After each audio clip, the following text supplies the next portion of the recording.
All right. I'm studying human aging, and it's fascinating that you cannot define aging.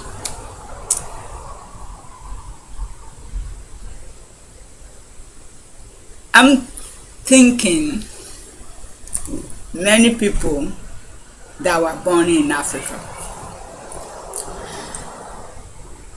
some of us actually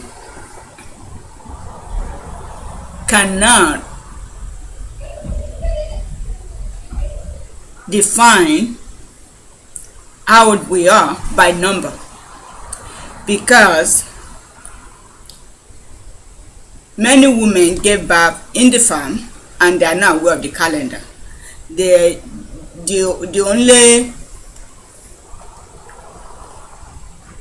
only assigned or understanding of days might be morning, afternoon, and evenings, or born in the middle of the night.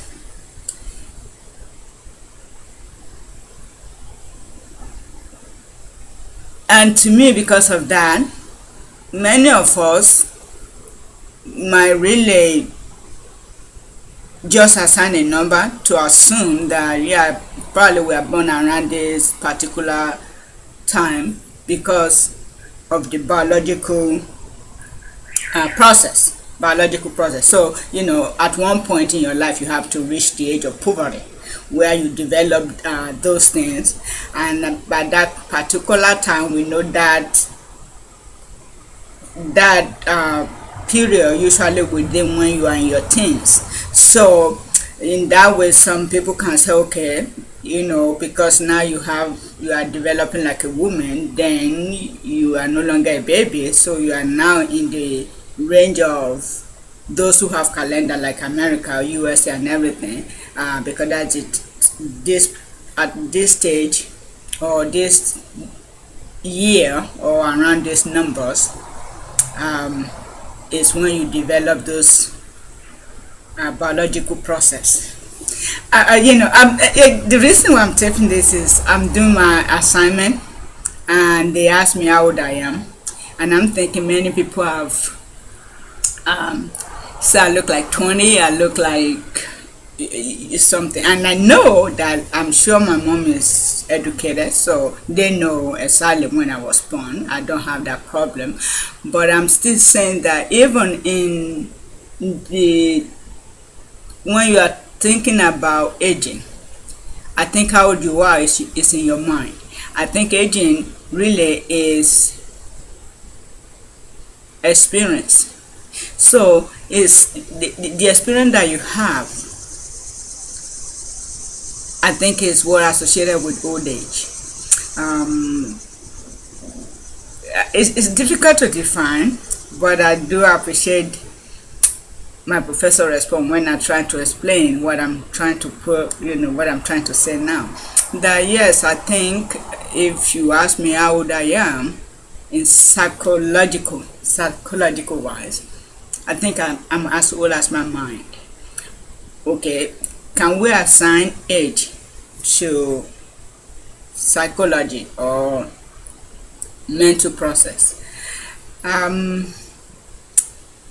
I don't know, because I don't know, because I think we don't know exactly when humans are to be processing thought, because crying, sucking thumb, all those things happen within the womb, and it's a thought process. It's a thought process to know where to put your finger. So you have to have some thinking that here's your finger and that's where it goes. So I don't know.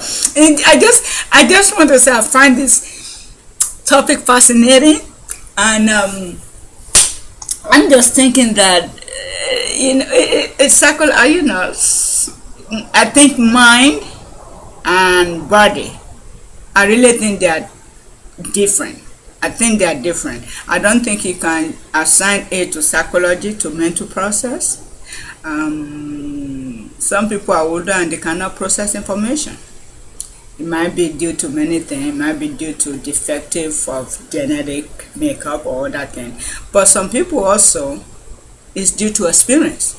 Some people may not be able to relate to something because they never experienced it. So you are looking at someone who was born in Nigeria, somebody was born in America, and they're the same age, and the person said, I don't even know what you are talking about. You will say, for real? You don't know this?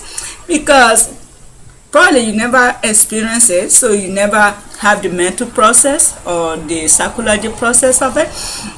And then to some people it's like, you mean where you don't do this, you don't even know how this works, whereas many young teens in America already know. You don't need to tell them about other things because they know more than their parent. I don't know, because of the experience, because of what is available. I think it's difficult to express, but when it comes to aging, I guess it's your mind that really the best thing. If you can program your mind or to have better knowledge to understand what is important in life, and to be able to experience those events that are important in life. Then I think that's what I consider adult development, and from there you also learn how to relate, how to make a transition from one experience to the other. One question that I have is, in today's world where we are seeing that the mind can change the biological process. Before, we think that, oh, you are at this particular stage in life you cannot have kids, or you are too old to be a mother. But we can even see the reverse now. In vitro fertilization, and you don't even need anything, and you can even have kids right now past menopause. So because it's possible. So I think it depends on the mind. And for those who are married late in life, you cannot say they are as old as their counterpart who are now being a grandmother. Like somebody is 40 years old and she's already a grandma. Well, in that field, she has more experience than someone who at 40 just able to graduate to have a career. So now you are thinking, okay, you are a grandmother, I'm now a career woman and I'll be working. Yes, I don't have the same experience, and I cannot be thinking that I know or I'm old as a grandmother who have go through all the stages of what it means to be married, to be whatever. So I think what ages, I think it's the mind. I think the flesh, the mind can reverse the physical being. I think the mind, the psychological thought process can reverse the physical or biological process of aging. I don't know, but anyway, I just feel like I enjoy, this is my next class, so I'm starting, but I just want to share that thought. It's difficult to explain.